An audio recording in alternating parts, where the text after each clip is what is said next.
We're going to solve equations using the square root property. Let's look at x squared equals 25. I'm just going to start with a simple one so you get the idea. So what are two numbers that multiply together to give you 25? Well, we could have 5 times 5. We could also have negative 5 times negative 5. That would give us a positive 25. So when we're trying to solve this, we can take the square root of both sides. But in order to get both solutions, what we need to do is actually take the positive and negative square root of that 25. That's the square root property. Okay, and so then taking the square root of a square, that just square root of x squared is x, and then you would get both the positive and negative square root of 25, which is 5. Okay, and so we're going to write those two solutions. What that really means is x equals 5 and x equals negative 5. But sometimes mathematicians like to just be really efficient and they squish both of those two answers together, putting that strange little plus minus, that stacked plus minus on, and really that just means x equals 5 or x equals negative 5. All right, another example. We're going to look at 3x squared equals 24. And what I want to do before I take the square root of both sides is isolate the x squared. So I'm going to divide both sides by 3, and I get x squared equals 8. And then I can take the square root of both sides, making sure that I keep track of it's both a positive and negative square root of 8.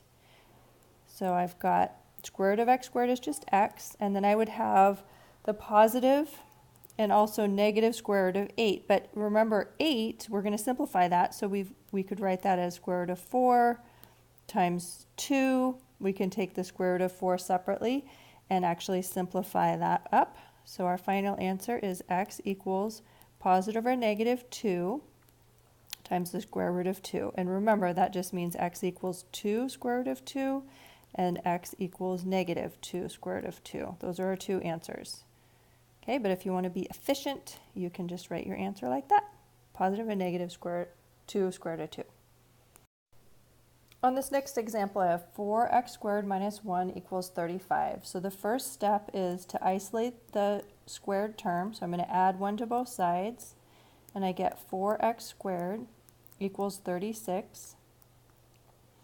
And I could go ahead right now and square root both sides if I want to, but I personally like to isolate that square all the way. So I've got x squared equals 9. 36 divided by 4 is 9. And then I can take the square root of both sides, and I gotta remember to take the positive and negative square root of 9. So my answer is x equals positive or negative 3.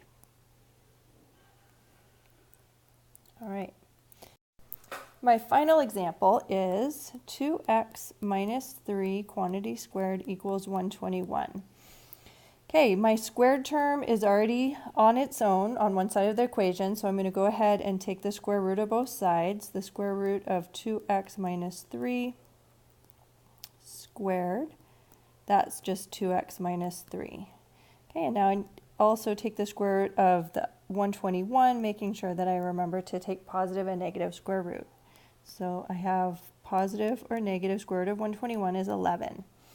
I'm going to write that as both positive 11 and negative 11. Okay, and what does that equal to? We've got 2x minus 3 is equal to 11, and 2x minus 3 is equal to negative 11.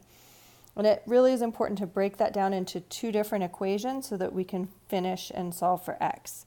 So I need to get isolate my x, add 3 to both sides, so I've got 2x is equal to 14, and going through and solving, we're dividing by 2, so we get x equals 7.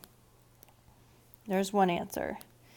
And then I just do the same thing, add 3 to both sides, and I've got 2x is equal to negative 8. Dividing by 2 gives me x equals negative 4. Okay, so what did I do? I took the square root of both sides, making sure to take positive and negative square root. Then once I have this step with positive and negative 11, now you need to break it down into two separate equations. And then you can go through and get your two solutions. Okay, the most common mistake is to go through and do this positive 11, and then people just want the answer to be x equals 7 and x equals negative 7. But you're not going to get the right answer unless you set that equal to the negative 11 and actually go through all that work to solve and get x equals negative 4. And that is done.